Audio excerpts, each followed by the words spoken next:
والله پیام وطن که برید مطلوب قربانی سرکه زبان دشمن سوریا و ترکیه ان شاء الله و پناه خواو و قوی خواو ان شاء الله کل سر اکویتو کاغ مظلوم اویتا سروکی سوریا و ترکیش باشە پێتوانیە کوردستان هەمووی یەک پارچەیە بله والله کردستان کش یک پارچه باکوور و باشوور و ڕۆژهەڵات و ڕۆژئاوا گشتێکەکە یەک وڵاتی یک وڵاتین داواکەن یک وڵاتین لە کاک باپڕ لە کچی داواکەم کە پشتگیری و هانا بوون بۆ کاک مەزڵوم کە بەرامبەری ئەو فاشزمانە ئەو دیکتاتۆرانە بە هەموو توانایەکەوە تەنان بخانە خوار وەلا خەڵکی نەماستەریان حاجی بەڕێزە تەمەنە زۆرە تەمەن مافتا یەک ساڵە لەوەتەی بینی و تا هەر زوڵم لە کورد دەکرێت بۆ لە هەفتا من لە 68ەوە بیرم پێ تا ئیستاکە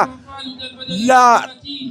غەدر و تاعدە و زوڵمێ لە کورد دەکرێت لە دنیاغا نەکراوە